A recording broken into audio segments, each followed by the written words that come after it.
dealer to get further advice.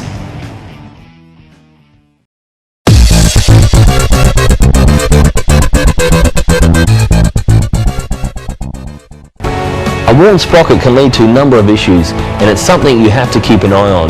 What we have here is a worn sprocket, and you can clearly see the radius edges on the teeth. As you can see on our new sprocket, the teeth aren't so pointy and both edges are perfect.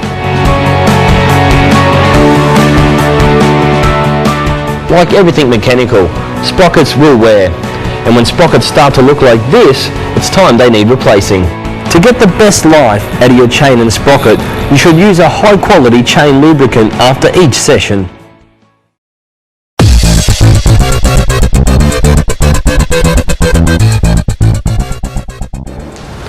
When hopping in your kart, there is a particular way that you should be sitting in. Firstly, placing one hand on the steering wheel and one hand in the back of the seat. When you're about to place your feet in the seat, it's very important to put your feet in these fixed positions here. Once you've done that, it's a matter of then placing your feet straight to the pedals.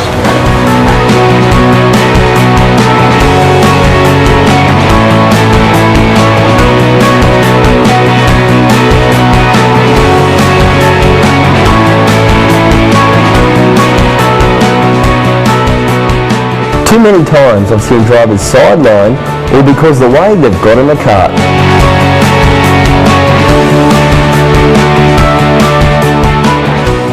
When sitting in your kart, it is important to be fairly snug. Being too loose in the kart can upset the handling characteristics of the kart. Being too tight can cause some nasty bruises at the end of the day. When looking for balance in a go-kart, seat position can play a major part in how the kart can handle. Having the seat too high can have too much centre of gravity, therefore making you bounce through the corner.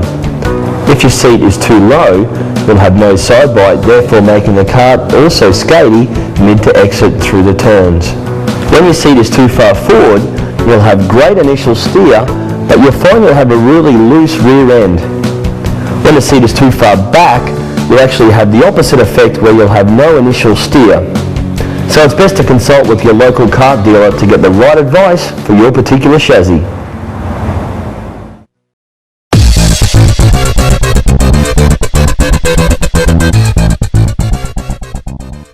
There's no point in having a heap of power in your engine if you're not taking full advantage of it. A good way of checking is removing the airbox and checking the butterfly if it's fully open.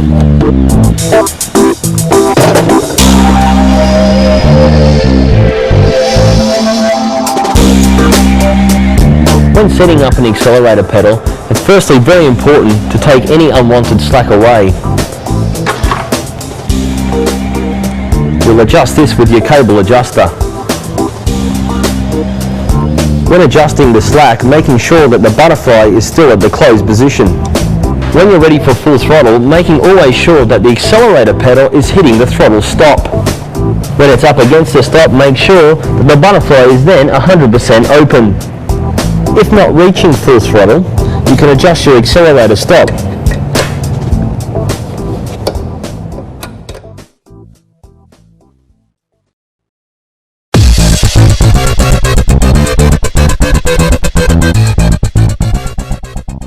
The settings on your carburetor are probably the most vital adjustments on your kart. These adjustable jets control the amount of fuel flowing through your engine. On a clubman, the low jet is the taller jet.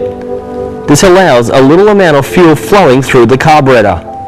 It starts at 1.5 turns anti-clockwise. The high jet is a smaller needle, but with slight movements it lets more fuel through than the low jet. It starts just crack open.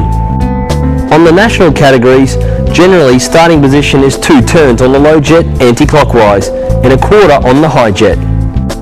The touch and go engines vary due to the weather conditions, so it's best to consult with your local kart dealer for the best setup.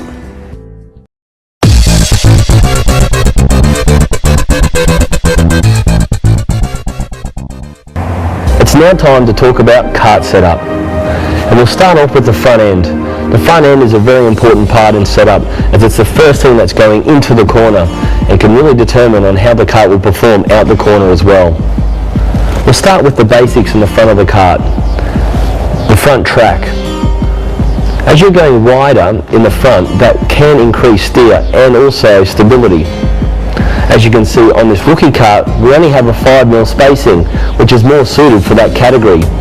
The juniors, you will start to increase the spacing. For seniors, you'll go wider, mainly because of the more corner speed you'll have in the senior go-kart. We're now going to change the front track. Of course, the best tool to use is a socket.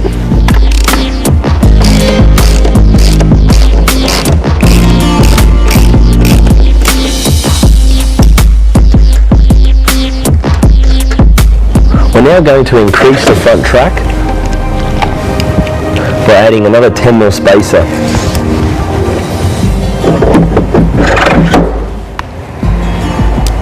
When tightening the front wheel, it is important we measure the front spaces, making sure that they have a little bit of play in them.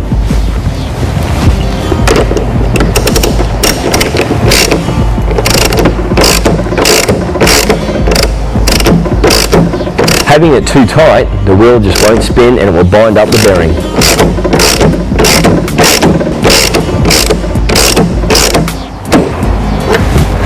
Another good quick way of checking as well is making sure that there's no play side to side in the wheel.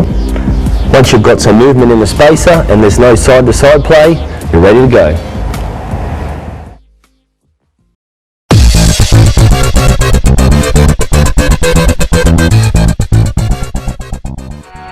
We're now going to talk about the rear track width in a go-kart. Being too narrow in the rear can really cause the kart to be unskady under brakes and also have a lot of bounce mid to exit of a corner. Having the rear track too wide can cause the kart to be very lazy through the turns and also slide mid to exit. So it's very important to find that window that suits you. We're now going to show you the best way to measure the rear track, and this is where your friend can come in handy.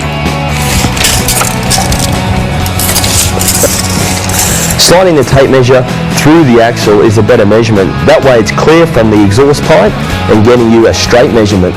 For the midget rookie category, 1115 to 1120 is a good starting point. 1385mm is a good starting point for the clubman category. For the junior category, 1240 to 1280 is a good measurement. For the senior category, depending on the tyre, from 1360 to 1395.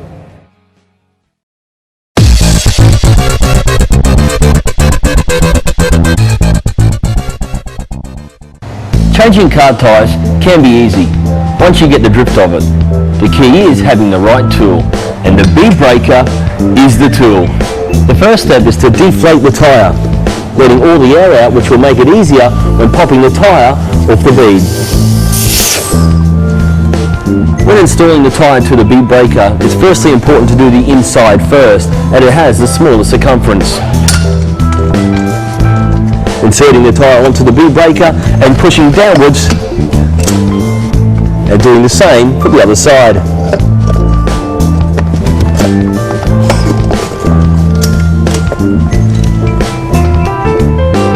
The best way to take the tyre off the rim is pressing both sidewalls in together. When you do this, then you can push the rim up towards you, which will open up a gap between the rim and the sidewall of the tyre. Pushing the rim through the tyre, it will pop out like so. Once you've achieved this, it's just a matter of then twisting the rim out of the tyre. To install the tyre, it's a matter of sitting the inside face into the tyre, pushing through, flipping the tyre over, squeezing the sidewalls once again, and pushing the tyre back on like so. Now that's how to remove and install a kart tyre.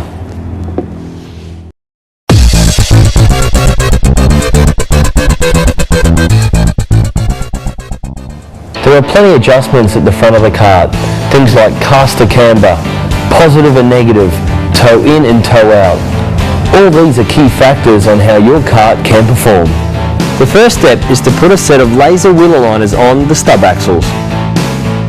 It is important to make sure that the steering wheel is straight. Once it is straight, you can lock it in position. Most karts these days come with a locking nut on the steering column for this purpose.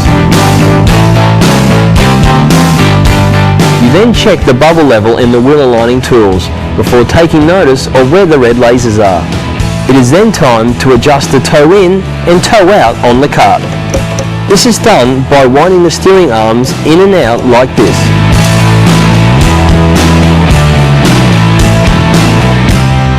The majority of laser aligning systems are very similar. Generally, one of these lines is 1 mm. A good starting point is 1 to 2 mm of toe out. But the best suggestion I can give you is always consult with your local kart dealer when first setting up your kart. Another big adjustment in the front end is the caster camber. This can all be adjusted through these nuts on the top and bottom of the stub axle. Once again, the standard settings for caster camber change significantly between different karts. So I would suggest you get a good base setup from your local kart dealer. Once you're happy with your desired setup, you're ready to go racing. But don't forget, make sure you undo that steering clamp.